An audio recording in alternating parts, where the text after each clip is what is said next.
Jadi sebenarnya nggak ada masalah dengan Jokowi apa Prabowo atau siapapun. Yang menjadi urusan adalah ini mau dibawa kemana Indonesia. Gitu kan. Tapi kan Indonesia itu salah satu bentuk kemesraannya adalah bertengkar. Gitu. Kalau enggak bertengkar enggak enak gitu. Gatel, aduh wis suwe gak gelut tak gelut gitu kan.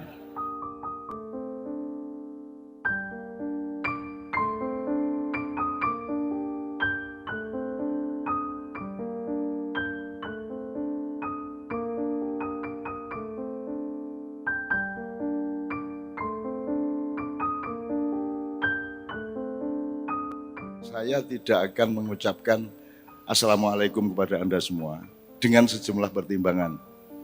Yang pertama, kalau pakai hukum Islam itu hukumnya sunnah, jadi enggak apa-apa. Nomor dua, saya menghindarkan kita semua dari dosa. Soalnya kalau saya sudah bilang Assalamualaikum berarti saya janji sama Anda untuk tidak boleh memberikan apapun kepada Anda kecuali keselamatan.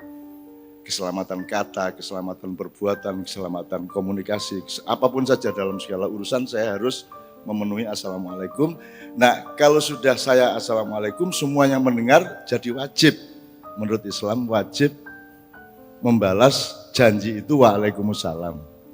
Nah, ini kan meneng-meneng janji kok gak bisa memenuhi kan dosanya double, Pak. Jadi mending gak usah salam aja, kita gak terikat janji apa-apa. Itu yang saya pilih hari ini. Daripada meneng-meneng janji, mending gak usah janji tapi kita lakukan perbuatan baik dan toleransi satu sama lain.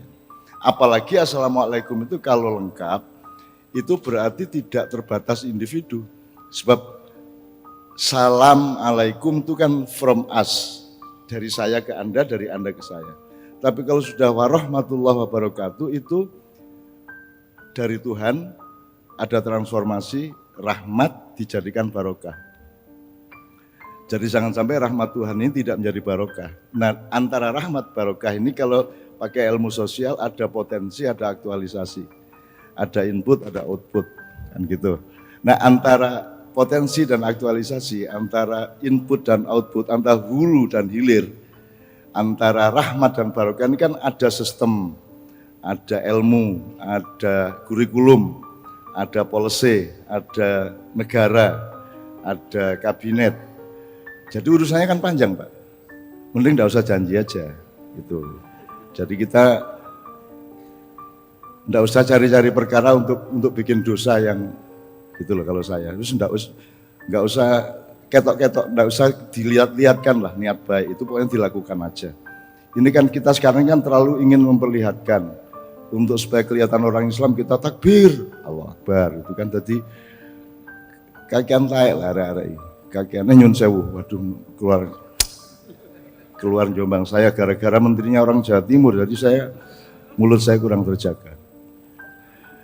Jadi terlalu jadi tawaran saya nggak usah Assalamualaikum tapi percayalah sama saya diundang ke sini oleh sahabat saya, oleh kita itu yang senior siapa Pak? Nek umur Pak. Saya senior toh, nah, beliau berarti anak buah saya. Karena kakak saya juga di Malang dan saya sudah di UMM sejak lama, sejak dulu gitu kan. Sejak Pak Malik Fajar dulu dan seterusnya. Dan saya hormat sama beliau, Pak Malik juga dan saya disebut orang NU ya karena sering selawatan, tapi kalau legalitasnya saya punya kartu tanda anggota Muhammadiyah.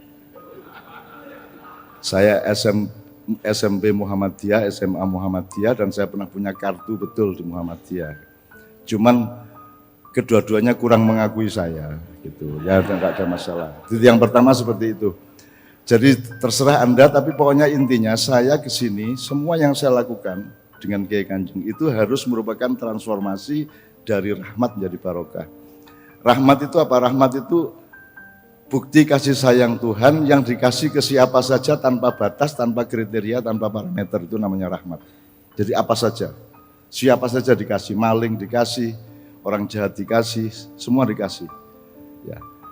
Kalau barokah itu ketika sudah ada tata kelola, sudah ada kurikulum, sudah ada policy. Gitu. Nah, ada Diknas ini, ada Kemendiknas ini kan itu adalah usaha transformasi agar rahmat Allah yang berupa ilmu dan kecerdasan serta akal ini oleh Diknas diprogram melalui satu sistem pendidikan supaya menjadi berkah bagi seluruh rakyat Indonesia, kan begitu kira-kira. Itu pertama, saya tidak memaksakan apa-apa, saya cuma membeberkan seperti itu. Nomor dua, saya senang sekali meskipun saya sendiri kaget karena nggak hafal 3 stanza tadi, karena saya mohon izin Pak Muhajir, saya sama Kiai Kanjeng ingin merasa ikut berjasa sedikit gitu ya. Karena saya membawa 3 stanza ini di mana-mana sejak sekitar 15 tahun yang lalu. Saya menyarankan, pertama saya ingat di kantor Gubernur Palu, saya menyarankan mbok dibikin undang-undang yang menganjurkan agar Indonesia Raya ini kalau enggak 3 stanza ya ganti-ganti, stanza 2 ya boleh, 3 ya boleh, supaya menjadi satu dengan pemahaman rakyat. Terus Kiai Kanjeng kemana-mana selalu membawakan 3 stanza itu Pak. Betul. Kok di sini kok ada 3 stanza, jadi saya kan wah sip ya, top ini, berarti kita masuk surga bersama-sama. Karena ada gradasi nilai, satu Indonesia tanah airku itu berarti kita diresmikan untuk diamanai yang namanya tanah air. Jadi kalau yang meresmikan adalah pemilik saham, yaitu Allah Subhanahu wa taala. Maka karena dia pemilik saham, dia yang boleh menentukan apa saja, Indonesia mau diapain, Tuhan sebenarnya yang menentukan, cuman kita kan kadang-kadang agak kurang akrab sama dia kan gitu. Ya enggak apa-apa. Setelah itu Indonesia tanah yang mulia. Nah, jadi kalau kita pakai ilmu pendidikan kan benar, baik gitu ya, bijaksana, mulia sampai ke suci. Nah, yang stanza ketiga kan Indonesia tanah yang suci. Kan gitu. Jadi ini dulu ada maksudnya W.R. Supratman. Satu-satunya kelemahannya meskipun bisa kita maafkan dari Indonesia Raya adalah kata di sana itu Pak. Tapi ya enggak apa-apa, wong yang nyanyi itu TKW di Hongkong kok. TKW di Hongkong kan Indonesia kan di sana terus di sanalah gitu kan. Nah kalau kita di Indonesia kan di sana loh, sana mana kan gitu kan. Ya enggak apa-apa wong. Orang Indonesia itu tidak terikat pada simbol, kata kan cuma simbol, gitu ya. Artinya ini kacamata, ini handphone, ini kan kesepakatan. Kalau dulunya dibalik kan enggak apa-apa, ini handphone, ini kacamata ya enggak apa-apa. Ya tahu wong itu cuma simbol dan bangsa Indonesia sedang bertengkar pada tataran simbol. Demokrasi ya simbol, apa saja sebenarnya simbol. Islam pun kata itu juga simbol. Nah, sebenarnya kita harus menyelam sampai ke substansi yang nanti simbolnya bisa berubah-ubah, tidak ada masalah. Jadi kita ini salah input outputnya. Misalnya sarjana itu input, bukan output. Menteri itu input. Outputnya adalah perbaikan pendidikan, kan gitu. Saya sholat saya itu input. Dia belum bermakna bagi manusia. Jadi jangan pamerkan ibadahmu, karena ibadah kita itu hanya urusan kita sama Allah dan dia baru baik kepada Allah. Tapi untuk baik sama manusia, ibadahnya itu diterapkan menjadi nyun sewu kalau dalam Islam tanha anil fahsya wal munkar. Kalau sholat kita sudah membuat kita menjauhi kemungkaran dan keburukan-keburukan, maka baru itu outputnya. Tapi di Indonesia kan semua inputnya. Loh, pilih presiden aja yang dipersoalkan orangnya kok. Bukan trayeknya, mau kemana itu enggak. Wong sekarang naik bis saja kan ada yang pernah naik bis tahu nama sopirnya. Angkat tangan. Enggak ada. Ini bukan ilmu saya, ilmunya anak saya kemarin. Wong kita naik bis saja yang kita harus tahu itu trayeknya ini jurusan mana. Perkara supirnya beragama apa, namanya siapa, anaknya berapa kan enggak ada urusan. Jadi sebenarnya enggak ada masalah dengan Jokowi apa Prabowo atau siapapun. Yang menjadi urusan adalah ini mau dibawa kemana Indonesia. Gitu kan. Tapi kan Indonesia itu salah satu bentuk kemesraannya adalah bertengkar. Gitu. Kalau enggak bertengkar enggak enak gitu. gatel, aduh wis suwe gak gelut, tak gelut gitu kan.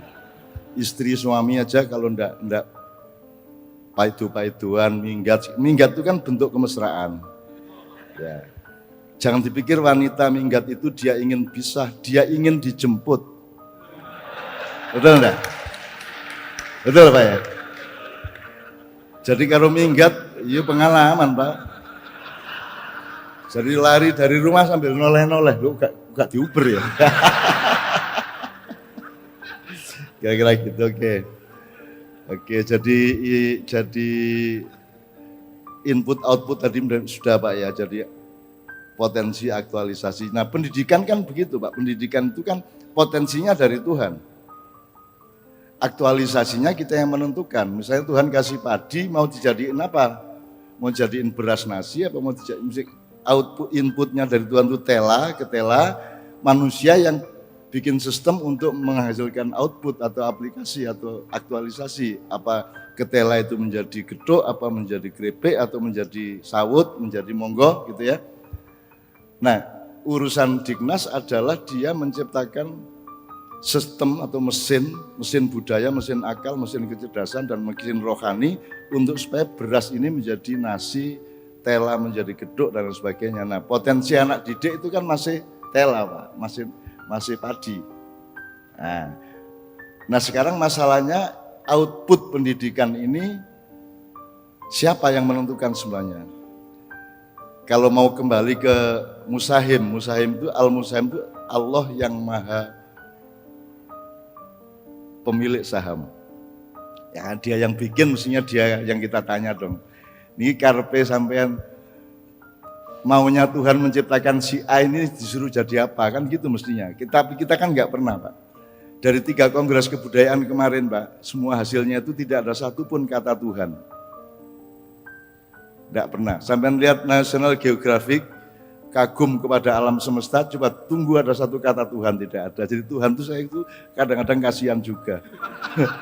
Walah tidak pernah disebut, dia cuma pelengkap penderita, cuma ya untuk kepentingan pemilu saja Tuhan disebut-sebut kan gitu. Ya gak apa-apa, tapi Tuhan maha besar jadi tidak ada masalah. Terus gak apa-apa nun gitu kan. Kan saya sering juga melakukan apa Pak Muhajir yang bisa disebut berjasa lah gitu ya. Apa itu mendamaikan tawur, apa kan macam-macam juga, apa jilbab, apa kesenian, apa sinopus, kan saya sedikit-sedikit ya ono jasane gitu ya. Terus kan tidak disebut Pak. Jadi malam ini, siang ini kita Kiai Kanjeng sudah ke 4.000 berapa? 4.038 titik, 4.038 titik ini sekarang. Itu keluar di koran atau majalah atau media massa tidak ada 5 kali Pak. Dan terus kadang-kadang kan saya ngersulah juga, terus saya sambat Tuhan kebacut arek-arek itu saya bilang. Kebangetan ya Allah, masa kita ngumpulin 20.000 orang, 30.000 orang acara sampai jam 2 pagi, jam 3 pagi, satu huruf pun tidak keluar di koran, terus Tuhan ketawa. Dapur munun gitu kan. Jangankan kamu, saya itu tidak dipuji loh sama mereka. Saya berjasa macam-macam, saya itu, wah jasa saya tidak karu-karuan, itu nggak pernah mereka sebut loh. Kok kamu lah, dapurmu sopo gitu kan, nah, gitu. Akhirnya setelah itu saya ikhlas, nggak apa-apa. Saya kesini tidak untuk berjasa, saya kesini tidak untuk diakui, saya kesini because I love you all, that's all kan gitu.